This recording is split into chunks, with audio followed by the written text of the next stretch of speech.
This is Keyed In with Max and Brent, unlocking the minds of the industry's top real estate professionals. And now, here are your hosts, Max Rabin and Brent Jackson.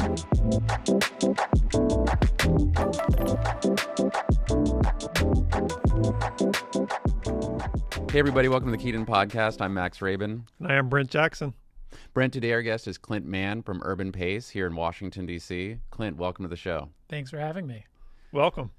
I think the last time we met, just a quick shout out, we were at Rose's Luxury. This was probably 10 years ago. But Related had come down from New York. They were getting ready to do some big buildings down in Navy Yard. One Hill South was their project, and they were polling agents that worked in the neighborhood and did a lot of business with new construction, and you were one of them. And I just remember just the powwow with the executives from Related. And I remember your comment. It was like an amenities arms race, which got quoted in the Washingtonian. Yeah. So welcome to the show. Well, thanks. Yeah. The arms race continues. So yes.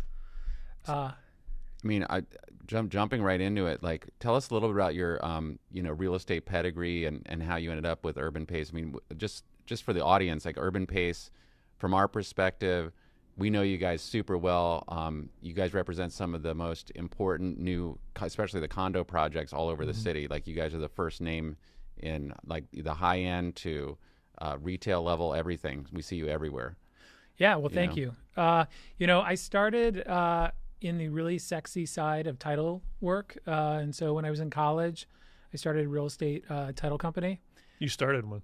Well, kinda. Right. I had a friend who was an attorney who did a lot of development work and decided this would be easy money. I'm going to go out and start a title company. And he had the personality of a rock. And so he's like, hey, you know a lot of people. Why don't you come and help do this with me? And so he started doing that, realized I hated it very quickly, and pivoted from that. And then I started a new home sales company running their title group. It was kind of a transition into new construction. And that was in 2003. And so this is all I've ever done since. And so for better or worse, it's all I know how to do. Yeah. Yeah. So 2003, you were getting into new home sales, but can you walk us through why new home sales? And for as long as I've known you, kind of been in management, why not what Max and I do as an agent, or did you do agency? I started in the office doing operations, and then I realized I really enjoyed the management side of it. Mm-hmm. You get this opportunity to work with so many talented developers, architects, interior designers, all these different projects. You learn all these unique neighborhoods, and you're not tied to one project. When you work in new construction, you're on this one project for 6 months, 12 months, 4 years. It just depends on the market, but this allows you to move around quickly and right. kind of learn. And so that's what I wanted to do. And the people I worked with at the time, I was at McWilliams-Ballard. The difference between McWilliams-Ballard and Mayhood was that Ross and Chris had sold, and David really had never been a salesperson. And so they said, hey, if you want to do this, it's important for you to sell. And so I started selling for a brief moment. I actually sold a project in Dewey Beach, Delaware. It was my first new construction project. Did you have a house in Dewey? How did you get to Dewey? Planes, trains, and automobiles. No, I didn't. I actually, in that moment in time, I worked 4 days a week, keeping my regular job. And then I would go to the beach on Thursday night. And then I'd work Friday, Saturday, Sunday, because we only got traffic on the weekends. And so... Yeah. That was a condo project? It was a condo project. So I worked 7 days a week for about 3 years. 3 years? Yeah. To sell that project? Well, it was at a moment in time where at the beginning we were setting records for the highest price per square foot in the state of Delaware. And then 2008, and I sat there for a year without a single sale. No one came in the office. Tumbleweed blew through the office. And, the second home entry-level market was probably impacted the most in that period of time. Yeah. And so then after that, we actually auctioned units off. And so that's how we closed the building. And so real high and a real low. And so today it's actually prepared me a lot for some of the challenges my agents face. And so when they come to me and say, hey, I'm not getting any traffic, I'm like, yeah, I know, I've been there. Or, hey, I've made friends with these people, and now here I am increasing price or decreasing price, and how does that impact my relationships? And I say, I'm the godfather to children for people I sold a condo to in Dewey Beach, and I sold to them at the peak. And I think that means I have to actually pay for their college education because they're still in the red there. But it's a great. I love it. It's a great profession. You meet a lot of great people along the way. And at the end of the day, you're providing something to them that they want, which is housing, which is what you do. So so this is my question, coming from mostly resales, which is what I've done for my entire career. Yeah.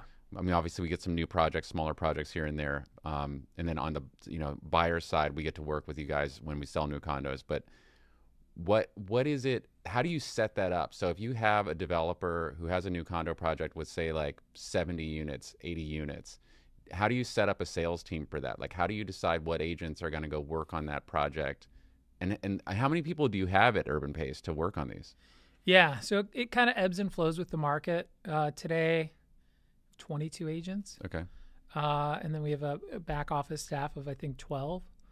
And then we're supported. We're owned by Long & Foster, and we get a lot of support from them. And so HR, legal, accounting, IT, they service all of that, so I don't have to actually staff that in-house, which is really helpful. But yeah, I mean, staffing is one of the hardest parts of my job. These projects everything is very fluid, right? A developer tells me today, hey, we're going to be ready to go and start sales in January. I said, okay, let's wait until we get a little bit closer to kind of figure that out. Different delays from a construction standpoint, different delays from an entitlement standpoint may influence when you actually start sales. And so I don't like to staff a job until we're really close, right? And I know that the timeline of the project is pretty secure. So what is your definition of really close? Is like weeks, months? Probably 60 to 90 days before I start selling. Mm-hmm. And so because before that, a lot can change. And, a lot of my salespeople, I want to keep them employed and active, and we don't want gaps between projects. And so one project may sell out faster than expected. One may take longer. And so when I'm staffing a project, I'm looking at, here's the roster. Here are the available agents I have. Here are the agents I think would be the best. And what capacity do they have? How do I have to move things around? Quick question on, I guess, payment structure. Yeah. It's good. And I've always wondered, just for my own well-being, so you're choosing agent A for building A. Are they salary, or are they some commission, or is it a combination? Yeah, so mine's kind of a hybrid. All of my agents are employees, so they get benefits, 401k, they get off for, Labor Day. So that's a little unique. We do that for a lot of reasons, but then in addition to that, I mean, when I say their salary, they get a very minimal salary, right. But the majority of it is commission based. Right. And it just varies depending on the experience of the agent. Large projects require agents that have a lot of experience, that have done it. The developer, the first thing they ask is, you're great, Clint. You're not going to be sitting at my site. Who is? And how many other 150 unit projects have they sold? And how did those go? And so those agents have been doing it a long time. Got great agents that have done lots of those 150 unit projects, 200, even 300 back in the day. And they just cost more. And then there are other projects that are, 2 unit, 4 unit building. And, we can bring on agents that don't have as much experience. But again, a lot of real estate experience, but maybe not as much new home sales experience. So if you have a big building, 20 plus units, or whatever the building makeup is, will you hand select a few agents and then have them interview with the developer to see if there's a fit? Because sometimes you could have 2 superstar agents, but there's just a personality conflict. 100%. Yeah. I mean, some of my clients will say, hey, I trust you. Just give me whoever you think is going to be the right person. Others say, I want to interview 2 or 3 people, and we do that too. So it just depends. You're going to have that relationship, and sometimes for a couple of years. And part of it is you want to work with someone who's really good at their job, but you also want to work with someone that you're going to enjoy working with, and there's a kind of a similar personality. So in dealing with new building sales, I'm not asking you to throw anyone under the bus. Obviously, I can. It's great. That's what we're here that makes for. for great podcasting. Perfect. Get the numbers up. but so I've sold plenty of new condos, and we've dealt with some, obviously. I won't say who the broker was, whether it was you or not, but it's like the projects can have lots of issues. We know this. Delays, like you were saying, entitlements, construction problems. We had a pandemic that caused supply chain issues, all the above. Like when things start getting really hairy with a certain project, and you're finding the developer has shortcomings in being able to deal with this, and you've got like a mess of people, you've got your agents who are like bogged down in this, like how do you handle that? Do you step in those situations to help manage that, and like do you talk to customers and clients too? You know, it's hard, right? We're the face of it. You know, we're often handling those delays with developers on behalf of the purchaser, but we're not the cause of it. And oftentimes the developer has no control, right? I can't tell you how many delays we have because of Pepco, or something that's totally outside of our control, and just other delays that we encounter. You know, tax IDs, Office of Tax and Revenue, all these things that come to play. And so we're communicating that information, and it's hard. And I always say, let's not be optimistic about delivery timelines. Let's be as realistic as possible. Let's try to get ahead of it as much as we can. If we know there's going to be delays, let's not wait till a week before closing to say, hey guys, we're not going to have our tax IDs. We have to move your closing back a week or two. You know, people have to make decisions, and you don't want them couch surfing. And it's hard to line those things up, right? These big projects have delays. Those delays have huge financial impacts to the developer. So it's not like we're trying to deliver the building late. But yeah, sometimes I talk to consumers, but I generally find it's better to kind of have one voice, right? And not have this situation where all these people are talking over each other and there's not a consistent line of communication. What if you have a situation where a developer has had issues in the past with construction quality or things that have come up after the project, and then they come to you and they're like, Clint, we got another one, set up here, and you're like, you see, obviously there could be multiple millions of dollars worth of sales there, but you've had issues with this before. It comes up, yeah. I mean, we've definitely parted ways with developers. Our reputation is important to us, and there are situations that are outside the control of the developer, and you work with that, and you hope they learn from that, and you kind of go in eyes wide open. There are other developers who just systematically cut corners. We try to avoid that. I think we generally, I like to think that we represent builders that deliver a quality product, but occasionally it's maybe not a right fit for either side. Sure. And so that definitely happens. In a difficult market, it's hard to say no, but right. We've definitely had to say no to a couple of developers recently. Well, yeah, I'd say that with new construction, that is the trickiest thing. I think that there was a reason new construction does so well is people love new things. They want a new car, they like a new condo, they like. There's also a cultural thing. I find certain cultures like things that have not been lived in or touched before. Obviously, the new condo sales market in DC hasn't always, to me, it doesn't seem like it's performed well over time. We see really high numbers on the initial sales. The market obviously is the market, and so we see people values have changed and things have fluctuated. We've had construction quality things. I feel like the buyer agents, coming from the buyer side, it's like we have to go in there with a microscope to try to figure out what's going on, because it comes back to us too sometimes. Yeah, I mean, you bring up the car analogy, and you buy a new car. The moment you roll it off the lot, it depreciates in value. Right. Sometimes with new construction, that's what happens. If you buy, it's new. Yeah. And if you sell within the first year, it's no longer new. And so you don't get that new premium. People want to live in a home that's not been lived in, and they're the first one to be there. But you own it long enough and you hold it long enough, those values return. And I think that the quality of construction today is so much more advanced than if you were looking at a building that's 5 or 10 years old. We have projects now that are delivering that were designed post-pandemic. And so that's a newer thing because, for the last several years, everything that delivered was already kind of in process. And so a lot of the changes that have come about because of the pandemic and kind of how people appreciate space, air quality, recirculation and ventilation and all of those things. Those are newer advances in technology.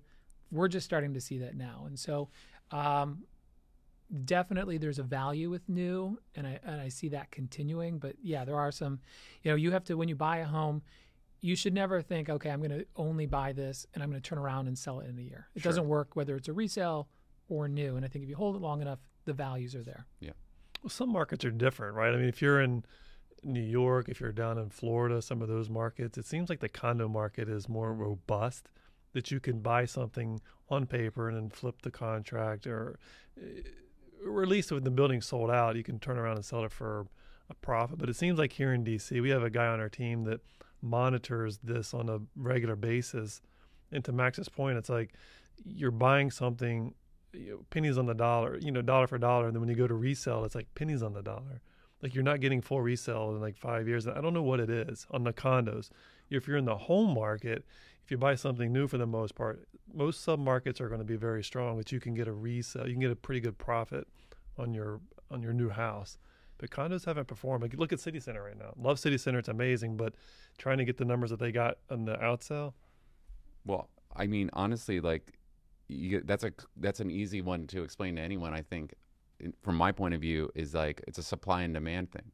So if you take a market like Navy Yard right now, where there's a healthy amount of supply of resales there, are there any new projects in the pipeline in Navy Yard right now?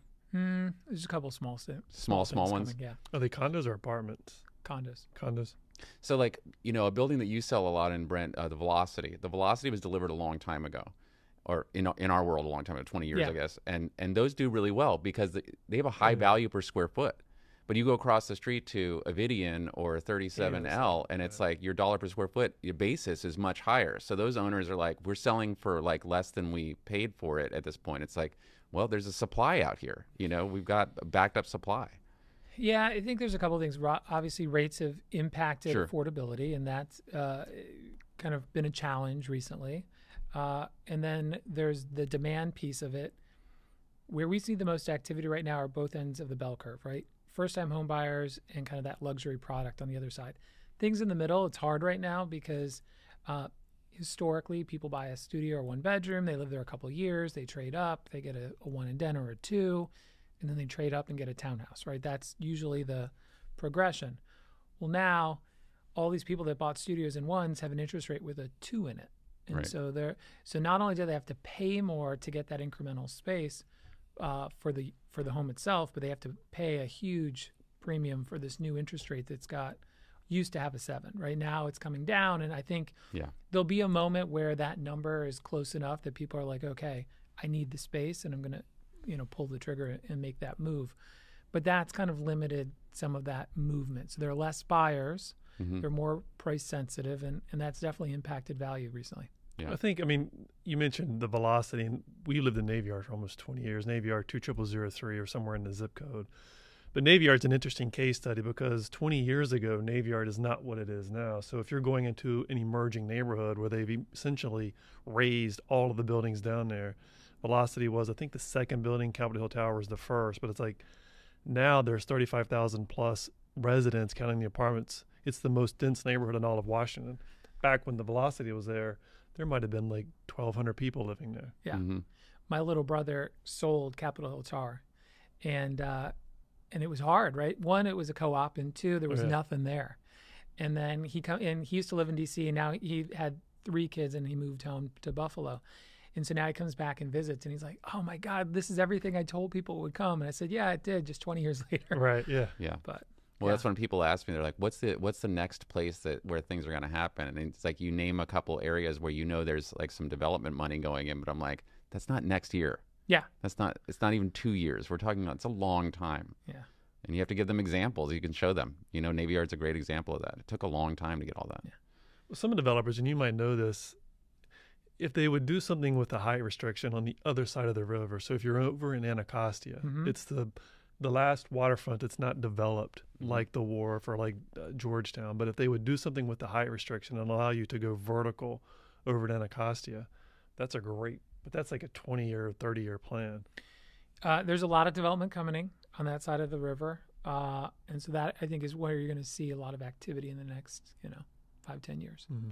So as a broker, with your company and your brand, can you tell us a story of like when you were competing with another broker where you were like something that you did that really differentiated yourself to like a project that you were proud of getting?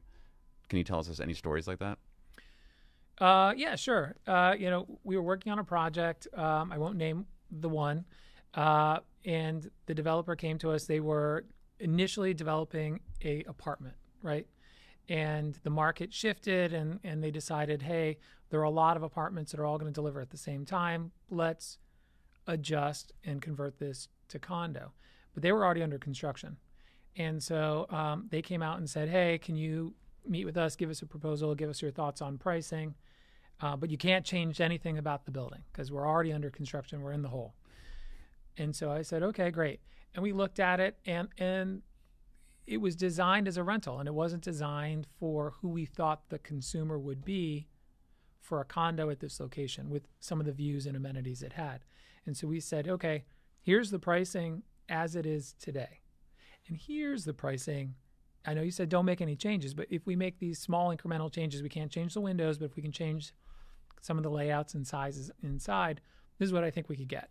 And they're like, oh, okay. And so they actually delayed construction by like 3 or 4 months, which has real money behind it, to make those changes. And it was a huge success. And so those are the types of things where, if you really understand who the consumer is, you can take risk and you're rewarded for it. I look back at, I worked on Atlantic Plumbing with JBG. And that was, talk about a building that reset the market, right? From a high price point. Totally. I think it was like $838 at the time. And there were buildings right around there that were selling in the 600s per square foot. And so huge numbers. But people would come in and they knew, or they thought they knew, and it turned out they did know who their consumer was going to be. And so they took some risk. It was a very different aesthetic and Totally. More kind of masculine finishes. And people came in and said, well, I like this, but I don't want to pay this. I'm like, well, this is what it cost. And if you want a white shaker cabinet, you can go down the street and you can buy that anywhere. But if you want this is the only place you can get it. And this is what that cost. And so, again, you can also take risk and miss the mark, and then it goes the other way. So Remind me what years like Atlantic Plumbing was delivered? I can't remember. Oh gosh, when did that deliver? I think around 2016 maybe. Is it that? I don't know if it was that late. Yeah, I think it was a little bit earlier than that. Yeah. I was going to say 12 years ago, but yeah. I'm just trying somewhere to in that. These eras are really important, all this, isn't it? I sat in a meeting with all these really smart marketing people talking about, they had this huge investment, all these projects on the north side of Shaw. And they're like, hey, we want to call this something different. We don't want to call it just Shaw. We're going to call it North Shaw. Like, you can't just make up a neighborhood. They absolutely do about? all the time. And then fast forward, I'm with my friends. They're like, hey, you want to go grab a drink in North Shaw? It's like, I was in the room when they made that up. And so it's kind of funny. Like, you live in the city long enough and you look at all these buildings and you remember the history behind them and the neighborhoods and what it was and what it's become and kind of where it's going. It's kind of fun. I love those interactions that I have those on my TikTok or Instagram whenever I post things and I'm talking about locations and neighborhoods. And you get a lot of old school DC on there who, like, I'm old school DC, yeah. And I know how everything got rebranded, so I'm just used to it. But it's like far from, if you've been over here over 20 years, it's far from what it was. It's like there's so much more going on. I went to GW and I used to go out on 14th Street, and we didn't even have cell phones. So we would go to the bar, and then we'd ask to use the phone to call a cab because you couldn't wait on the street; it wasn't safe. And now my office is on 14th Street, across the street from the bar I used to go to. And it's like, the difference of where it was and where it is today is pretty remarkable. It's another planet. So, quick question, I guess, for both of you guys. Where does Shaw end and Logan Circle begin? Because that seems something. It depends. Yeah. Depends on where our project is located. Yeah. And these neighborhood boundaries are a little fluid. I think if you're a lifelong Washingtonian, they're pretty black and white. But I think if you're in sales and marketing, it's a little gray. Right. 8th Street for me is another one. Like, people are like, oh, I live on 8th Street. I'm like, but you don't. You live 3 blocks off of 8th Street. But 8th Street has become the 8th Street corridor. Yeah. And so all of these, DuPont, Logan, Shaw, U Street. Is it, what is the U Street corridor, or is it Logan Circle? I think it just depends. Yeah, what you're trying to market. I mean, Yeah. 9th Street, somewhere around 9th Street. Ninth is kind of a divider. Yeah. Yeah. Or you Ninth, East yeah. Logan, or you 7th. Shaw. But like you've got, that if like when I hit 11th and M, right? That's where to me it's like when you cross 11th going east towards the convention center, that area, like some people still market that as Logan, but it's not a Logan feel at all. But it's a Logan zip code because it's 20005. Like even 1150 K Street is 20005. But that's like that's funky downtown area. though. Yeah. Yeah. That's a different vibe. Then you got Blagden Alley, and they've decided Yeah. that's a neighborhood. It's its own like, thing. well, it's an alley, All right. but we're Yeah. Blagden Alley. And so, people look at what's kind of cool, what's resonating with consumers, and they kind of grab onto it. So in dealing with the market, we were just talking about like high interest rates and supply and demand. Like when you have these challenging moments in these markets, and you have agents who might be sitting on projects for a long time, like how do you deal with this? How do you talk to your agents? Like how do you keep everyone's enthusiasm going? Talk about that a little bit. Yeah, I mean, I've been doing it now for 22 years. I've seen a couple of cycles. Others have seen more. And this is what happens in real estate. I think we keep everybody encouraged, talking about kind of, it's not singular to their project. It's more holistic in the market. And so if you enjoy real estate, you're not going to find a better opportunity somewhere else. And so now we got to really kind of work with the market we're in. And there are buyers out there. We're selling houses every day. Maybe not every day, but usually every day. And so you just have to work harder. You have actually less traffic, but higher quality. The people that come into your office today are not kind of kicking the tire like they were before. They're more qualified. The people that come in today, we have no issues with qualification. The people that come in to look at new construction and our price points are generally, they've got 5, 10, 20% to put down. It's usually coming from mom and dad. I did not have that mom or dad, but the amount of buyers whose parents are really this generational wealth transfer is pretty remarkable. So again, you have less you have less traffic, but the quality is better. And so our conversion rates are much higher than they used to be. So you sort of kind of work through it. I think most people are pretty optimistic about rates coming down, confidence going up, people kind of, that idea that they want home ownership. I mean, that's still pretty fundamental to most Americans. And people have delayed that decision and they're renting longer. But when you look at all of these studies that come out about renters, they still envision themselves owning property at some point. And so when that turns, and I think it will soon, I think you'll see kind of that return, and you'll see a lot of people enter the market. So you guys have 22 agents, a really good agent pool. Where do you find most of your agents are coming from? Are they agents that just couldn't make it in a big brokerage, or is it brand new agents that are trying to cut their teeth in the industry? Are they people like me who are like just tired of running around the city all the time, and maybe I would like to be in a nice cushion office in a pretty building? Honestly, I hire people from all kind of backgrounds. I find some, generally speaking, general brokerage agents are not the best new home sales agents. You guys are programmed to kind of be your own boss, run around, work when you want to work, not work when you don't want to work. Being at a meeting at 9 a.m. is generally not something that you're signing up for.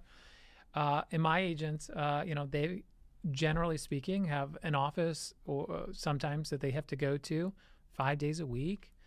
They've got lots of bosses, lots of reports. There's a lot of structure there that they don't love. Also, if you're a general brokerage agent, you're kind of like unlimited opportunity, right? You can make as much money as you possibly can, right? Because you could take on as much work. You can bring on other agents, join a team. When you're in new home sales, there's kind of a defined kind of, this is what I can achieve, right? There's 100 units in this project and it's going to take 2 years to sell it. This is what I'm getting per unit. And so this is what I'm going to make. So there's less risk, less reward. Mm-hmm. And so it's a little bit of a balance.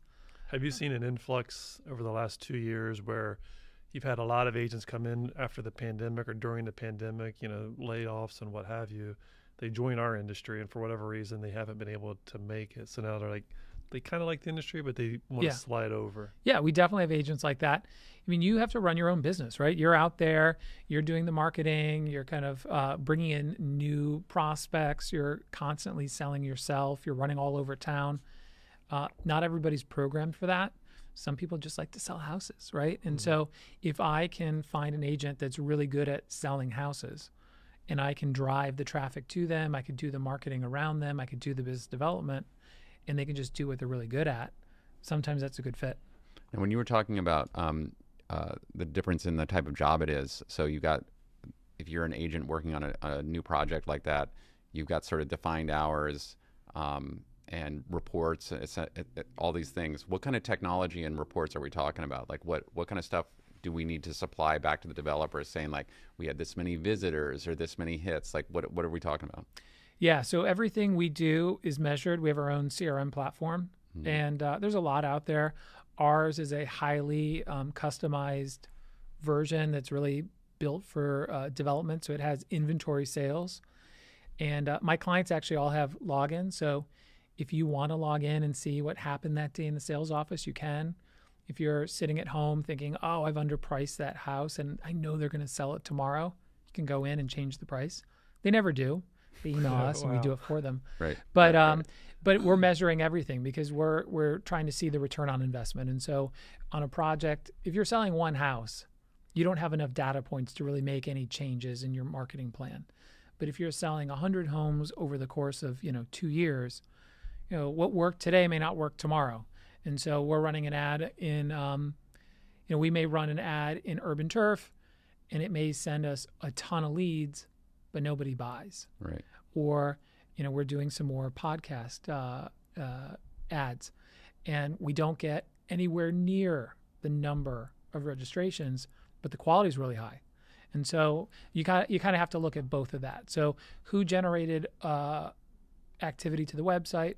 Who generated registrations? What did that turn into as far as traffic? And then ultimately who bought? And so we measure all of that and report back out.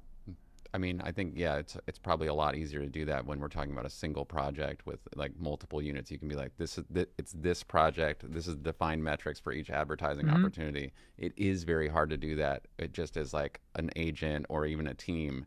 I think, but you guys have done some of that, haven't you? You said you used to send out a lot of mailers and stuff and track this kind of stuff. Do you still do that? I still track it. So we had to send out our tracking yesterday, like where our business is coming from, like clients, referrals, mailers, open house leads, online leads, other agents giving us business. I track all that because you want to know where to spend your time, money, and energy for the upcoming year. Yeah.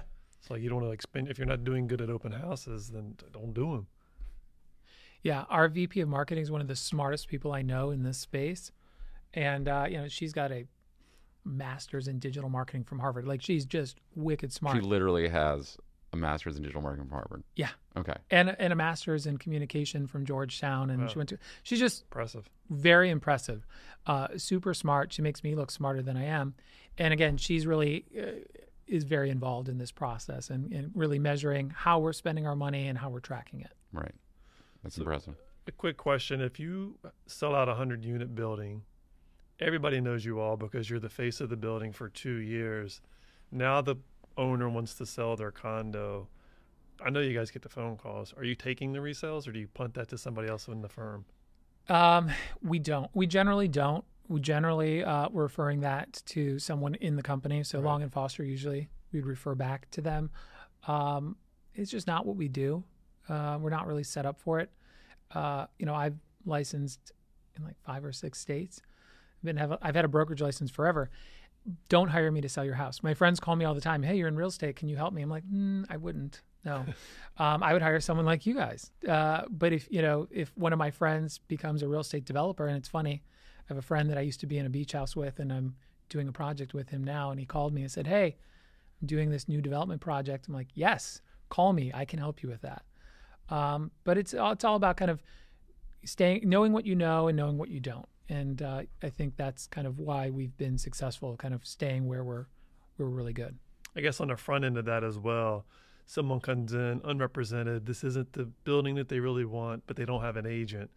would whoever's on staff say, hey, I've got a great agent for you over here at this firm. Let me partner you up with agent A? Or you guys steer clear of that altogether? We really try not to. When I look at the traffic that comes into the door, I don't see that as my traffic, right? Our developers are paying for that. Mm-hmm. Yeah. And so they're driving that traffic in.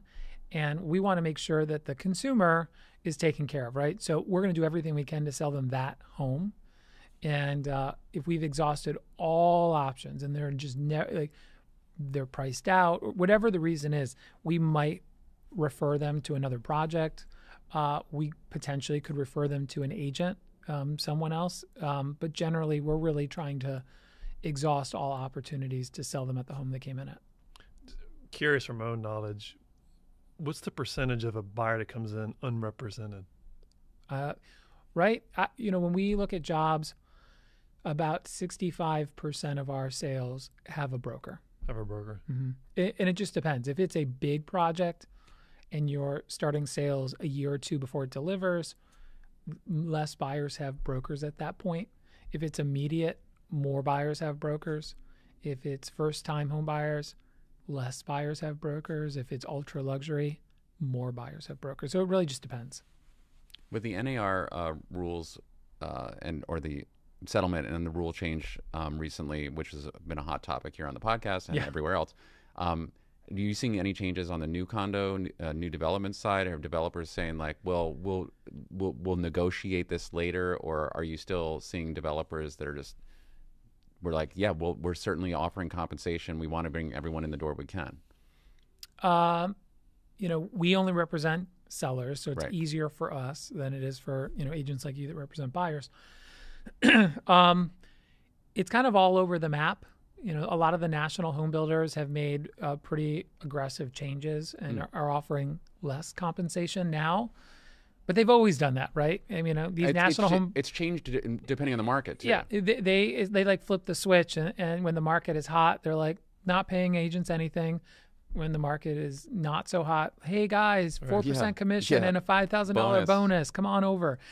And people do it, and that's just how these national home builders. That's what they do. So they've made adjustments. A lot of the builders today are kind of in that. They really need. There's not enough sales out there to kind of maybe forego some of that broker cooperation. So most of the projects I see are still offering compensation right now. Right. What would you say, if you could pick any, are some of the favorite projects that Urban Pace has worked on?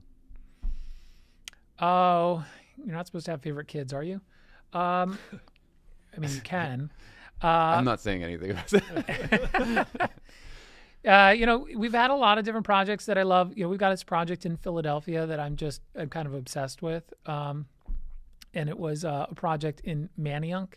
Mm-hmm. And so the developer, there's an island right in the river. They had to raise the island 10 feet to get it out of the floodplain. And they surrounded the island with townhouses.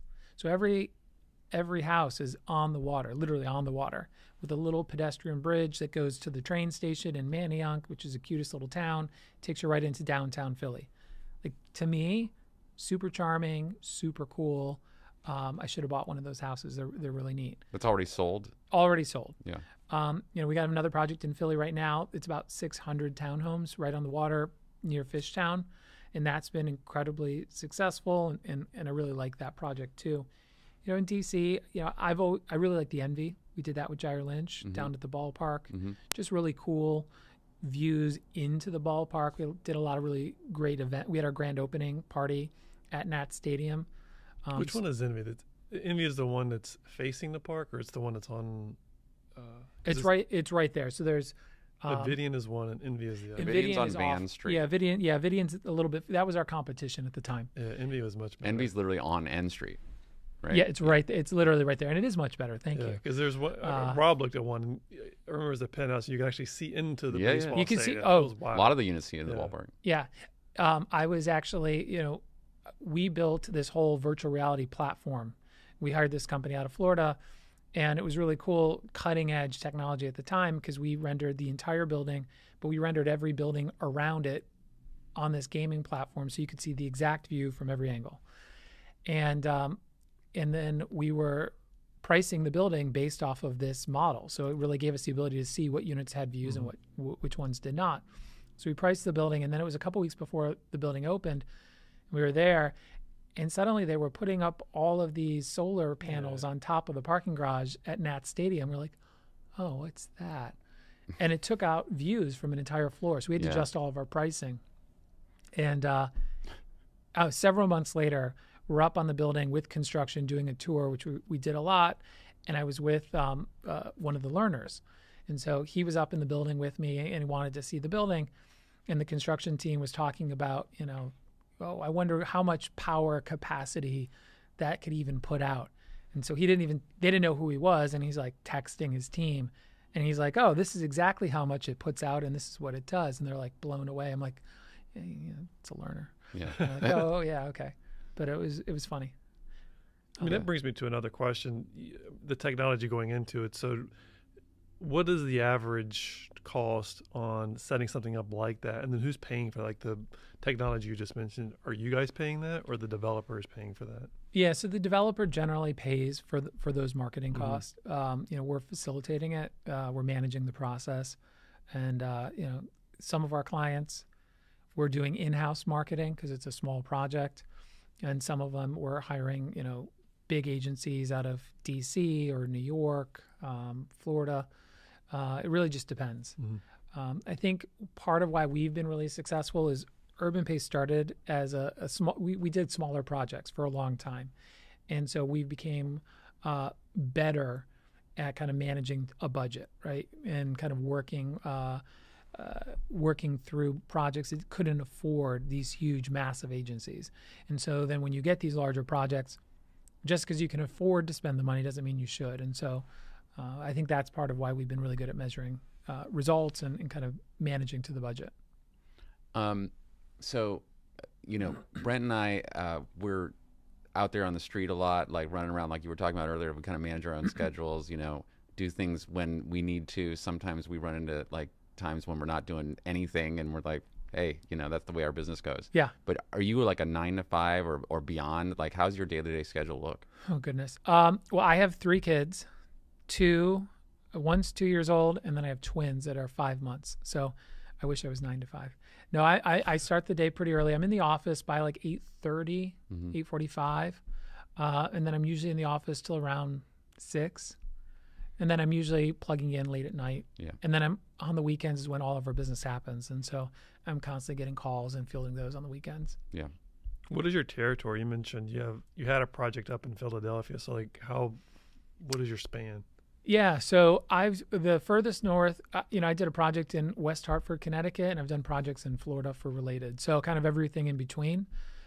Today, we've got a couple active projects in Philadelphia. We've got 2 in Richmond, and then the majority is in the DMV. So, okay, but the business for Urban Pace began here in D.C., right? Yeah. And so how did you end up expanding to those other markets? The developers were going to these markets and brought you along? It's a mix. Usually the developer, the equity partner, there's a relationship and they go into these other markets and they don't find a company that has that same level of new home sales experience and say, hey, you guys want to go to West Hartford, Connecticut, or hey, let's go to Fort Myers and do a project there. You go to New York, there's like a dozen companies that do what I do. And, if I was a developer today, I probably wouldn't say, hey, let's bring in a firm that's not as familiar with the market. But remarkably in Philadelphia, there really isn't a new home sales firm. There's a developer in Philadelphia that has a new home sales company that sells his stuff and some other people's, but that seems like a conflict to me. And then there's a lot of teams like you guys that do a lot of new home sales, but there's no one that's all they do. Right. And so we saw that as a pretty good opportunity. Same in Richmond. So you have feet on the street in those locations. Yeah. Mm-hmm. Interesting. I find that really fascinating, actually, to be able to then you get to learn these other markets and, like you say, find out who these other developers are in other major metropolitan areas. It's kind of cool. Yeah, and sometimes we partner with local brokers. I did a project in Ocean City, Maryland, the Gateway Grand, which was right across the street from Secrets, and we partnered with a local brokerage firm, and we tried to bring kind of the best practices of new home sales and structure and strategy and CRM platform, and how do you spend the money, and how do you manage the traffic, and what do you do? And we partnered with local agents that know everyone. I mean, Ocean City is one of those towns where everybody knows everybody. All the agents know each other, and in that case, it was really successful. Other markets we go into, sometimes we're hiring. When I went to West Hartford, I relocated an agent up there, and then we hired a local person to work with them. So we had a new home salesperson I knew and trusted, and then a local expert, and it was a great partnership. You've mentioned CRM a few times. Do you yourself use the CRM just to reach out on a regular basis to developers that may not have reached out to you guys in a while, just to stay in touch with them? We do. Most of our developers follow us online, and they register for all of our projects because they want to know what's happening, and so they get all of our marketing, and so we don't necessarily have to market ourselves if we can market our projects well. We recently got 3 listings in Trinidad from a developer. He said, I forget which campaign, but he loved one of our marketing campaigns. He's like, that was so creative. Again, shout out to Caroline on my team. She put that together. And he said, I got to work with you. And had been working with a general brokerage agent for years. And he's like, I want that. Right. We're like, okay, great. And we do some fun stuff, like, whatever's topical. There was a Barbie themed campaign that we did for all of our projects. And we got a lot of people that really responded to that. But you have to do different things to kind of set yourself apart, right? Because you keep sending, how many times can you get an email blast that has a photo of like a kitchen? It's like they all, unless it's a unique, really special, it starts to all kind of blend together. So you guys aren't doing a client appreciation party for all the developers, and they come in there and they're like sharks. I mean, some of them probably get along. I could see some of them not. We used to. I throw a barbecue at my house for developers in the summer, usually once a year. I get really involved with, so I'm on the board of DCBIA, so builder industry, and so I meet people that way. I'm really involved with ULI and some of these other organizations, and that's generally how I'm kind of interfacing with my clients and others. You mentioned like equity partners here and there, and we've been in the business long enough. We've heard other agents investing in developer projects. Do you yourself invest in some of these projects? Sometimes. It can sometimes become a conflict. And so it just depends. I typically will do my own projects and not projects. I'll invest in real estate outside of that. But it can get a little murky if you're investing in one and then that deal is a competitive deal of one of your other projects, and it just doesn't always work. Yeah, I totally agree. Or if it's not selling as you wanted to, and then who's more motivated to get the dollar, to get it to the closing table, and you're pushing down a lower offer because you want your equity out of the deal. Yeah. And that's a lot. I would say what I do is lower risk, lower return. What developers do is high risk, high return. Yeah. And you hear all of these people saying, oh, the developers, they make all this money. Well, some do, right? But they never talk about all the ones behind them that lose money. And you have to put it all on the line and wait several years to see that payment. And there's a capital stack behind these developers. And, the risk that is taken is really at the developer side. Because the banks want, as you kind of go down into capital stack, everyone has less risk. And so it's challenging. And I need to sleep at night. And I have, again, 3 kids, so I already have trouble sleeping at night. Yeah, I mean, I read the book Billionaires Row. You read that? I mean, those guys talk about like being on the edge, and the capital stack and everything. Once you figure out like the amount of weird money coming into these projects and how risky it really is based on the entire world economy, it's very intense. I was up in New York touring all the remaining inventory on Billionaires Row, I don't know, a couple months ago. We do a lot of these project tours where we're doing a new project in Philly that's ultra luxury condos. And the developer wanted to see, well, what's the highest end selling in New York? And let's see what they're doing. So we're like, all right, let's go take a look. And it's like, you design and build for these Russian oligarchs and they're just not there. Yeah. And they're certainly not there now. And how many people are willing to drop $150 million on an apartment? Well, not many. There's a short list. A very short list. I wish it was longer. And so that's really challenging. And you can't discount that by a couple million like, high risk, high reward. The ultra high end in every market is high risk, high reward. If you give them everything you want, they'll overpay a little bit. But if you miss the mark, or if the market goes away, you're kind of left holding the bag. And so that's the real challenge. We've all been on at the closing table with developers, and it's interesting to see where the money is going, because it could be like the last project, and it's like lender A, lender B, lender C, shark over there, shark over here. And it's like, wow, you got zero, and it was a $4 million transaction. Yeah. So they're getting their money at the end. So Right. at the beginning, there's not a lot kind of going to them. Yeah. So. Well, last thing on that, I'm just, Jonathan and I have sold several new condo projects, and it's like, we're down to the basement units. It's like, that's where all the money is. It's all, well, I mean, people talk about the affordable, right? The, inclusionary zoning in DC, these affordable units, that's where the money is, right? Yeah. A lot of the profits tied up in those, that 8% of affordable. And so that's why that's so critical for developers. It's a lower price point, but it's where the money is. Yeah, I've always been told it's the last 5 or 10% is where their profit is. So the first 90% sold is just somebody else's money. Yeah, and that's what really says if a building's successful or not, right? If a building launches and they have huge success at the beginning, like, well, that's great, but we're going to see how this building does with the last 10 sales. Yeah. And if those linger, that's not a good project. Mm-hmm. Clint, thanks so much for coming down today, Yeah, man. this is Shared great. some great stuff. We love it. Brent's going to hit you with some rapid fire questions. Oh boy. 5 easy ones. What is your guilty pleasure? I am a sci-fi dork. I like, fantasy, fiction. Very Well, good. okay, speaking of that, do you watch TikTok at all? Not really.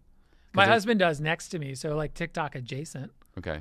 There's like this dark fantasy, AI stuff of all these like classic, like any movie, like from like Frozen to any other like Disney thing, and they're just like the dark fantasy version of it. So if you're like All right, looking you'll at have to get TikTok, into check the- it out. Yeah. All right. Well, on that topic, what is your favorite, or what are you binge watching right now? Binge watching. I just picked up Your Honor, yeah. which is an older one, Mhm. but I love it. Really Isn't good. that? It's the guy that was in Breaking Bad. The guy right? from Breaking Bad, yeah, just really well done. Who would play you in a movie? Oh, maybe Neil Patrick Harris. That's a good Okay, one. yeah. Yeah. Maybe. Only because I have a series of concerts. I have Billie Eilish tomorrow, Justin Timberlake, Taylor Swift. What was your last live concert?